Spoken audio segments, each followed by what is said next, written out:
রয়েছে। মহকুমা প্রশাসন থেকে বাজারে প্রতিনিয়ত নজরদারি রাখা হচ্ছে।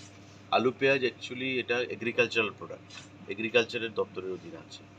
তারপরেও আমাদের দায়িত্ব রয়েছে, তাই মহকুমা প্রশাসন যখন কোনো বাজারে ভিজিটে যান বা কোনো ছাপা কর্মসূচি যে মানে অনুষ্ঠিত করেন, সেখানে খাদ্য দপ্তরের যারা আধিকারিকরা রয়েছেন এসডিএম অফিসে, ইন্সপেক্টর থেকে শুরু করে তাদেরকে সেখানে সঙ্গে নিয়ে যান।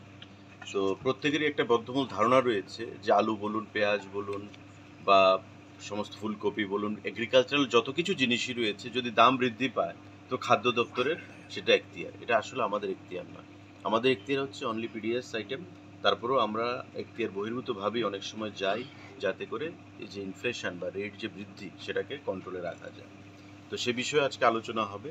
এবং আপনারা দেখেছেন যে আগরতলা সহ সারা রাজ্যের বিভিন্ন বাজারগুলোতে প্রতিনিয়ত যে নজরদারি চলছে, হানাদারি চলছে দপ্তরের দ্বারা এবং এই মহকুমা প্রশাসনের দ্বারা, সেটা নজিরবিহীন। অনেক ফাইন, অনেক ব্যবসায়ী প্রতিষ্ঠান যারা কালোবাজারির সঙ্গে যুক্ত, ফাইন পর্যন্ত আমাদেরকে প্রদান করেছে। তো এই কর্মসূচি যেগুলো জনগণের স্বার্থ সংশ্লিষ্ট জনিত, সেইগুলো বিষয় নিয়ে আমরা আলোচনা করব আজকের এই রিভিউ মিটিং চলবে সারাদিন ব্যাপী। এখানে আধিকারিকরা তাদের মতামত রাখবেন বিভিন্ন। এটা আমাদের রুটিন মাফিক যে মিটিং অনুষ্ঠিত হয়, রিভিউ মিটিং, খাদ্য এবং জনসম্ভরণ দপ্তরের উদ্যোগে।